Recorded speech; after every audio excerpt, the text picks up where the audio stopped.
In April 2026, US Strategic Command quietly asked Congress for something that hadn't been discussed publicly in years. They wanted more bombers. Not a marginal bump.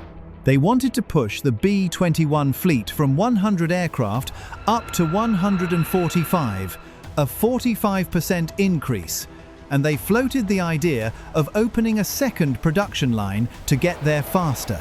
That kind of request doesn't come out of nowhere.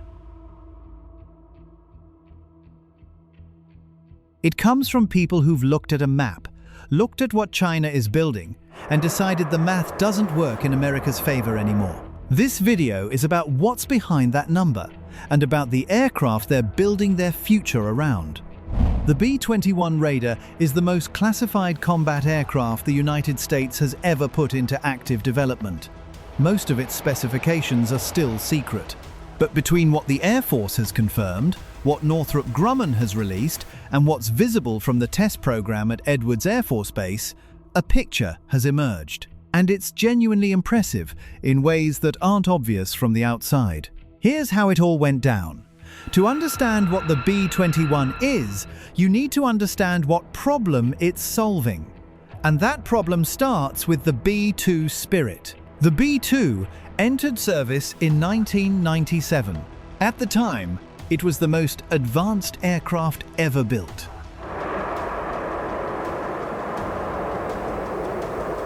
A flying wing design that could carry both conventional and nuclear weapons deep into enemy territory without being detected. The kind of aircraft that made adversaries genuinely rethink their air defense strategies. And for nearly 3 decades, it worked. 7 B-2s flew combat missions over Iran's nuclear facilities in June 2025, dropping the massive ordnance penetrator, a 30,000-pound bunker buster, and wiped out targets that had been hardened for decades. The mission worked. The aircraft survived. But there's a catch, and it's been a problem since the beginning. The Air Force only ever built 21 of them. When you factor in the ones lost to accidents, only 19 remain operational today. Each one cost roughly $2 billion to acquire. The maintenance is intensive, the stealth coatings are fragile, and the logistics around keeping them flying are enormous. For all of the B-2's capability, the US entered a potential conflict with China owning fewer stealth bombers than some countries have fighter squadrons. That's not a sustainable position. Not when the adversary you're planning around has been building layered air defense networks for 2 decades, specifically designed to shoot down aircraft like the B-2. The program that became the B-21 started in 2011 under the name Long Range Strike Bomber. The goal was straightforward in concept and brutal in execution. Build a stealth bomber that could do what the B-2 does, but cheaper, faster to produce, and harder to detect against the kinds of radar systems China has been developing. In October 2015, the Air Force awarded the contract to Northrop Grumman, the same company that built the B-2. The cost was the deciding factor. Boeing and Lockheed Martin had submitted a joint bid. Northrop won. What emerged from that contract, after years of classified development, was a flying wing design that looks like a B-2's younger sibling. Similar shape, smaller, lighter.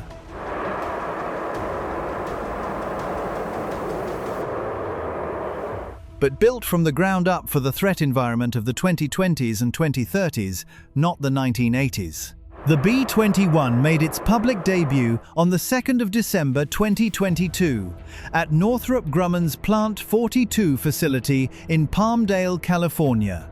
About 3,000 people attended, including the Secretary of Defense and senior Air Force leadership. The aircraft rolled out of the hangar under carefully controlled lighting. The viewing angle was deliberate. The Air Force showed exactly what it wanted to show, and no more. What people saw was an aircraft shaped to be nearly invisible to radar. The flying wing configuration eliminates the vertical tail surfaces that are major radar reflectors on conventional aircraft. The edges of the airframe are precisely angled so that radar waves scatter away rather than return to the source. The landing gear doors have jagged edges. The engine inlets are designed to hide the fan blades behind radar-absorbing shapes. Everything visible from the exterior is a stealth feature. 11 months later, on the 10th of November 2023, the first B-21 made its maiden flight from Plant 42, lifting off around 7 a.m. local time and flying for roughly 57 minutes. It was, by most accounts, a clean first flight. No drama. That's unusual for a program of this complexity, and it was noted. A second aircraft flew for the first time in September 2025, and here's what matters about that milestone. When you have two aircraft in flight tests simultaneously, you can run tests in parallel.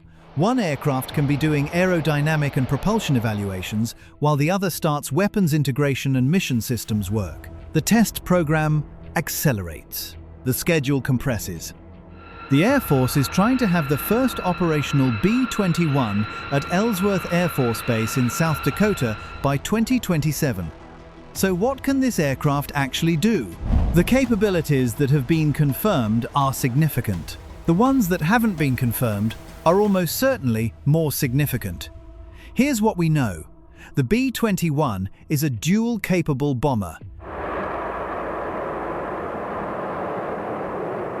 meaning it can carry both conventional and nuclear weapons. On the nuclear side, it will carry the B-61 Mod 12, a precision-guided nuclear glide bomb, and the B-61 Mod 13, which is designed for hardened and deeply buried targets. It will also eventually carry the AGM-181 long-range standoff cruise missile, a nuclear-armed weapon that can be launched from well outside the range of enemy air defenses.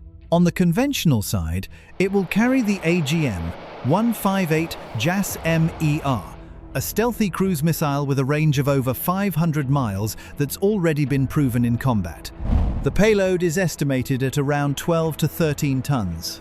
The range is estimated at more than 6,000 miles without refueling, and potentially up to 7,500 miles with newer engine efficiency figures. With aerial refueling, which the B-21 has already demonstrated in testing, that range extends essentially to anywhere on Earth from American soil. You could take off from Ellsworth Air Force Base in South Dakota, bomb a target in the South China Sea, and land back in South Dakota without ever touching a forward base. That last part is important because forward bases are vulnerabilities. In a conflict with China, American air bases in Guam, Japan, and the Philippines would be among the first targets hit. An aircraft that can strike from the continental United States removes that dependency entirely. The stealth performance is where things get genuinely interesting and where the Air Force has been most guarded. What they have said publicly is that the B-21's performance in testing has exceeded predictions, and that it achieves stealth across multiple radar spectrum bands, not just the narrow frequencies that older stealth aircraft were optimized for. Modern Chinese radar networks use multiple frequencies precisely to catch aircraft that are stealthy in one band but detectable in another. The B-21 was built knowing those systems exist. The maintenance situation is also dramatically different from the B-2. The B-2's stealth coatings were developed in the 1980s. They're sensitive to moisture. They require climate-controlled hangar facilities. They need extensive maintenance after every flight. The B-21's coatings use different materials and different processes. Northrop Grumman has said directly that maintaining the B-21's stealth signature is cheaper and less demanding than the B-2's. That matters operationally because it affects how many sorties you can generate per aircraft per month. Then, there's the open systems architecture, and this is something that doesn't get talked about enough. The B-2 was designed in the 1980s using hardware and software systems that are now obsolete. Upgrading it is expensive, slow, and complicated because the underlying architecture wasn't built to accept new technology easily. The B-21 was built from day one to accept upgrades. The software can be updated rapidly. New sensors, new weapons, new communication systems can be integrated without tearing the aircraft apart. Future capabilities like directed energy weapons, improved electronic warfare systems, and AI-assisted mission planning are all on the roadmap. The aircraft you field in 2027 won't be the same aircraft you're operating in 2040. We cover military stories like this every week. If that sounds like your thing, subscribe, and we'll keep them coming. Now, here's where the strategic picture gets complicated. The Air Force has been planning around a fleet of 100 B-21s for years. Defense analysts have consistently said that number is too low. The U.S. Strategic Command Commander, Admiral Richard Carrell, made that view official in early 2026, publicly arguing for 145 aircraft and floating the idea of a second production line to build them. The math behind that number comes from running through the scenarios a potential Indo-Pacific conflict might require.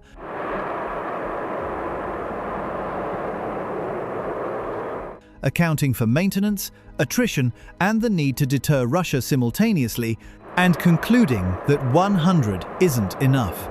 By comparison, the US went from a fleet of 21 B-2 Spirits to a potential force of 145 B-21 Raiders. That's not an incremental upgrade. That's a fundamental reshaping of American long-range strike capability. But the program hasn't been painless. Northrop Grumman has taken losses on the B-21 that are significant by any measure. A charge of nearly $1.6 billion in early 2024, followed by another $477 million charge in 2025, adding up to more than $2 billion in total losses on the program. The company's stock fell 10% when the most recent charge was announced. The explanation from Northrop's CEO was that manufacturing costs ran higher than expected as they ramped up production. Raw material prices went up. Process changes aimed at accelerating production created their own costs. The per-aircraft price has been a moving target throughout. Early estimates put it around $700 million per aircraft. The Air Force's inflation-adjusted average procurement target is $692 million. Some production lots have come in lower after negotiations. The total program cost over 30 years, including development, procurement, and sustainment, is estimated at $203 billion.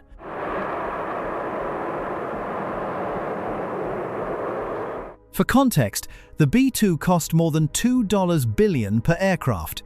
The B-21, even with its cost challenges, is significantly cheaper per unit, and the Air Force is planning to build nearly 7 times as many of them.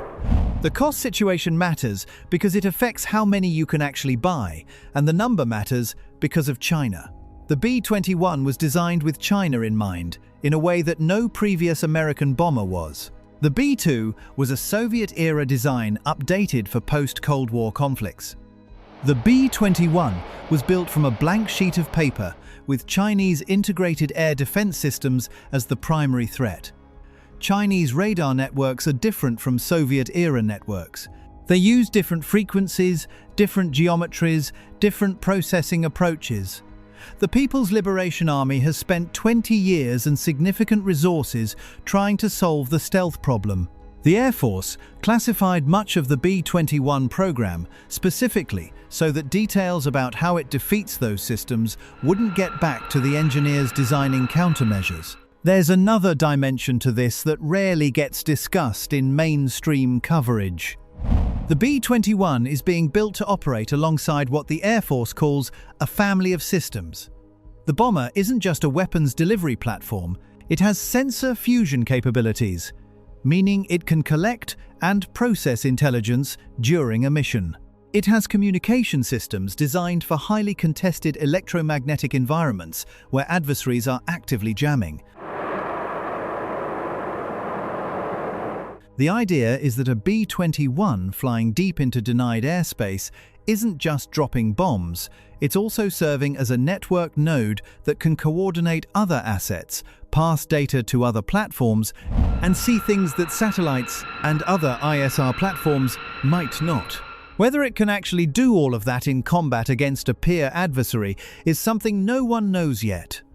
It hasn't been tested in that environment because no such conflict has occurred. What the test program has shown is that the underlying technology performs as designed. The stealth works, the airframe is clean, the systems are integrating on schedule. That's an unusual outcome for a program of this complexity in an era when military procurement has a poor track record. The aircraft that went unnoticed by most of the world when it first rolled out in Palmdale started from a single strategic problem. America had built the most capable stealth bomber in history, built it only once, and couldn't build it again fast enough or cheap enough to matter at scale. The B-21 is the answer to that problem. Whether the answer is the right one depends on what the next 2 decades actually look like, and on how many of these aircraft ultimately get built, and on whether the production line can be scaled before the moment they'd need to be used. The Air Force is betting that it can. The question is whether the industrial base can keep pace with the timeline, and whether $692 million per aircraft is actually achievable across a fleet of 145. Those questions won't be answered in a test program. They'll be answered on an assembly line in Palmdale, California, where, right now, somewhere in a facility that most people will never see, the aircraft that's supposed to reshape the balance of power in the Pacific is being built one at a time. There's another one on screen if you're not done yet.